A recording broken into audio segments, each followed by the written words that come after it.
everyone. Today we're going to be talking about tectonics and resilience and what those themes mean to me as a current architecture student and an aspiring architect, mainly in how it informs my design choices. Now, what has spurred this interest in tectonics are certainly the influences of modern architecture and the international style, and my mentor from community college, who always expressed the importance of reading the structure of a building. I'm aware that many do not like the modernist movement and think it is reductive and very anonymous, but I don't believe that to be true. One of the best examples for this would be Mies van der Rohe's Edith Farnsworth house. It is very rational in its structure, and it's white and has sleek, clean lines.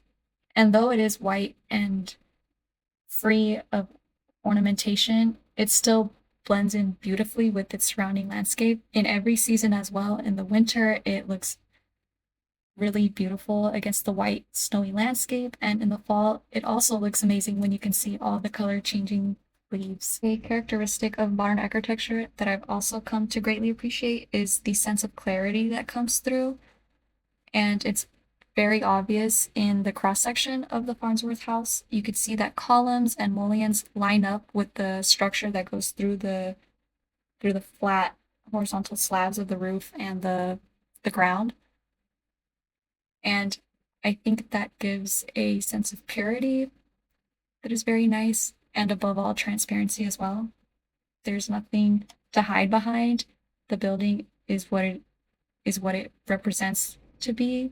I think another structure that captures the dynamism of the modern architecture movement is the Disabled Students Program Student Center on the UC Berkeley campus. I'll walk through the various modernist moves that happen. The most apparent being its transparent structure. You can see that I-beams perfectly line up with each other. They sit on top of each other in a legible way. It's not hidden at all. And most importantly, it is replicated in how it goes about its glazing system.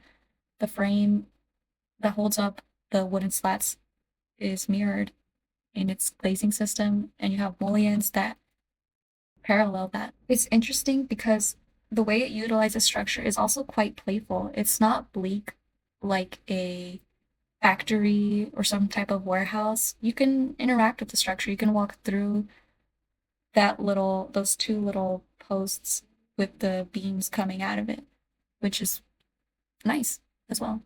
And offers a human scale because it is made to the human proportion. Adjacent to the student center or attached to it, it appears to share the same roof, is also the Golden Bear Cafe, which is also spectacular in its honesty and legibility.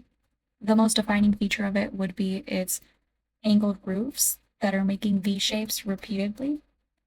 And what's great about this is that if you walk inside, you can clearly see that the roof isn't some decorative element like a lot of newer parametric style buildings. Um, I think in contemporary architecture, there's a desire to do curves or all these extravagant things, but sometimes it's diluted or becomes a complicated roof system or covering of that sort. But this building is nice because it doesn't do that. It makes it work no matter what. In those gaps caused by the angled roofs, there's custom glass to ensure that it maintains that shape. And these buildings also show that modern architecture works in various landscapes as well. The campus is filled with neoclassical buildings, yet the cafe doesn't look anything out of place. It sits beautifully and it is inviting. A lot of people seem to enjoy it. Now, what does this mean for me? Why do I care about these things? Well, I care about them because I try to incorporate them into my studio projects, the most recent one being the Daylight Factory assigned for 100B. And it is essentially a cultural center designed to rejuvenate a dead area of Oakland. It is currently a parking lot, but by introducing interesting architecture with interesting program, the hope is people will enjoy the space. And The things I particularly liked about this project were my structural system and glazing system. Those work hand in hand to bring in daylighting and also to ensure that the building is safe and sound for people as well. Going back to that point of ensuring safety, I think one of the defining themes of future architecture is looking at resilience and how buildings will respond to natural disasters that are more extreme because of climate change. And another great example of a sense of tectonics in a space to help combat or strengthen the resilience is another UC Berkeley site. It would be the California Memorial Museum or Stadium, sorry. The stadium is built directly on the Hayward Fault Line, and the fault line runs through point A to B as circled. And what has been done in the 2012 renovation to mitigate the damage caused by seismic activity or one of the features were the expansion joints added to those sections. The first joint starts at the base of the stadium, and it is an 18-inch joint that accounts for change in temperature in the material or slight movement from tectonic plates. And there's also evidence through cracks of the exterior wall of previous movement. And these joints add a peace of mind and do a lot to mitigate the damage that would be caused by an earthquake. So much so that an entire evacuation of the stadium wouldn't be necessary, just people on the field.